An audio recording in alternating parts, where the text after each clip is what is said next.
എന്റെ പ്രിയപ്പെട്ട മുഅ്മിനീങ്ങളെ, ഇനി നമ്മളിലേക്ക് കടന്നു വരുന്ന ശറഫാക്കപ്പെട്ട രാത്രിയുണ്ട്. അതേ ലൈലത്തുൽ ഖദ്ർ എന്ന ശറഫാക്കപ്പെട്ട ദിവസം വരുന്നുണ്ട്. ആ ദിവസങ്ങളിൽ ധാരാളം സൽക്കർമ്മങ്ങൾ ചെയ്യാൻ കഴിയണം മുഅ്മിനീങ്ങളെ.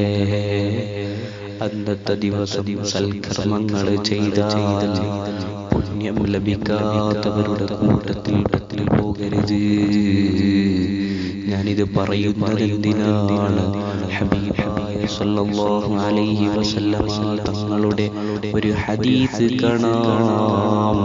എന്റെ പ്രിയപ്പെട്ട മുഅ്മിനീങ്ങളെ ശ്രദ്ധിക്കണം. നമ്മൾ ഇത്തരത്തിലുള്ള വിഭാഗത്തിൽ പെട്ടുപോകരുത്. ഹബീബായ സല്ലല്ലാഹു അലൈഹി വസല്ലമ തങ്ങൾ 4 വിഭാഗത്തെ കുറിച്ച് പറയുന്നു. ആ 4 വിഭാഗം ലൈലത്തുൽ ഖദ്റിന്റെ ദിവസങ്ങളിൽ എത്ര പ്രാർത്ഥിച്ചാലും എത്ര സൽക്കർമ്മങ്ങൾ ചെയ്താലും അതിന്റെ പുണ്യം ലഭിക്കില്ല. ഒന്നാമതായി ഹബീബായ സല്ലല്ലാഹു അലൈഹി വസല്ലമ തങ്ങൾ പറയുന്നു, മുദ്മിനുൽ ഖംർ.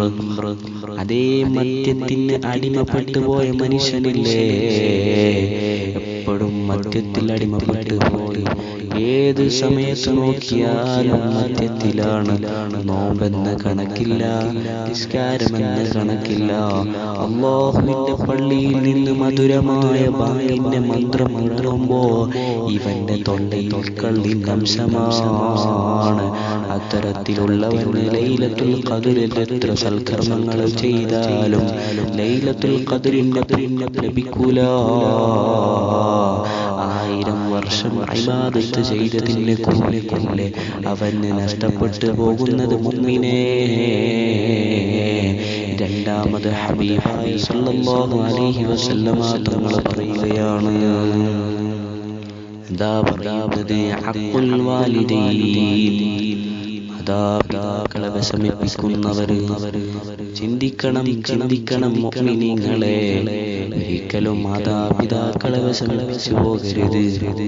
മാതാപിതാക്കളെ വിഷമിച്ചവൻ സ്വർഗത്തിൽ കടക്കൂല. ഹബീബ് പഠിപ്പിച്ചു എന്ന് മാത്രമല്ല, ഉപ്പാനെയും ഉമ്മാനെയും ചീത്ത പറയുന്ന തെറി പറയുന്ന മക്കള് നമ്മളെ കൂട്ടത്തിലില്ലേ. അല്ലാഹു കാത്തു സലാമത്തിലാക്കുമാറാകട്ടെ. അത്തരത്തിലുള്ള മക്കളെ സദസ്സിലുണ്ടെങ്കിൽ അല്ലാഹു നല്ല മനസ്സ് നൽകി തരട്ടെ. എന്റെ പ്രിയപ്പെട്ട മുഅ്മിനീങ്ങളെ, നമ്മളെ എത്ര വലിയ ആളായാലും, നാട്ടിലേക്ക് തന്നെ വലിയ പ്രമാണിയായാലും രാജാവായാലും ഉമ്മക്കും ഉപ്പക്കും ഞങ്ങൾ മകന തന്നെ. അതുകൊണ്ട് ഒരു കാരണവശാലും ഉപ്പാനെയും ഉമ്മാനെയും വിഷമിപ്പിച്ചു പോകരുത്. എന്നിട്ടോ ഹബീബായ സല്ലല്ലാഹു അലൈഹി വസല്ലമ തങ്ങൾ പറഞ്ഞു, മൂന്നാമതായി പറഞ്ഞത് ഖാതിഉർ റഹ്ം, കുടുംബബന്ധം മുറിക്കുന്നവൻ. കുടുംബബന്ധം മുറിക്കുന്നവന് ലൈലത്തുൽ ഖദ്ർ ലഭിക്കൂല. അതിന്റെ പ്രതിഫലം അവന് കിട്ടൂല. എന്തുകൊണ്ടാ? ഇന്നൊക്കെ ചെറിയ പ്രശ്നത്തിന്, മക്കളുടെ പ്രശ്നത്തിന് കുടുംബബന്ധം മുറിക്കുന്നവർ തമ്മിൽ ഏട്ടന്റെയും അനിയന്റെയും മക്കള് എന്തെങ്കിലും കളിയുടെ പ്രശ്നത്തിൽ എന്തെങ്കിലും പ്രശ്നം വന്നു പോയാൽ തമ്മിലടി. മാതാപിതാക്കൾ ഏറ്റവും വലിയ പ്രശ്നമാണ്. അവസാനം കൊല വരെ എത്തുന്ന സംഭവങ്ങളിൽ നമ്മുടെ നാടുകളിലൊക്കെ നടക്കുന്നില്ലേ. അല്ലാഹു കാത്തു സലാമത്തിലാക്കുമാറാകട്ടെ. കുടുംബബന്ധം മുറിക്കുന്നവന് ലൈലത്തുൽ ഖദ്റിന്റെ പുണ്യം ലഭിക്കൂല.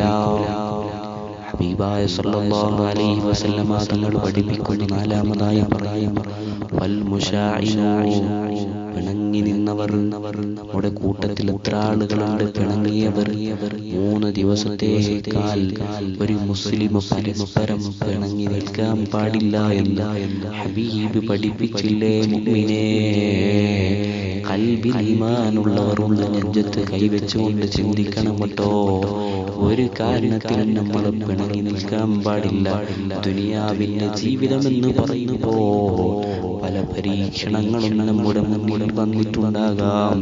അതിന്റെ പേരിൽ പരസ്പരം മുസ്ലിമീങ്ങൾ ഒരിക്കലും പിണങ്ങി നിൽക്കാൻ പാടില്ല. മക്കളുടെ പ്രശ്നത്തിലായാലും അയൽക്കാരന്റെ പ്രശ്നം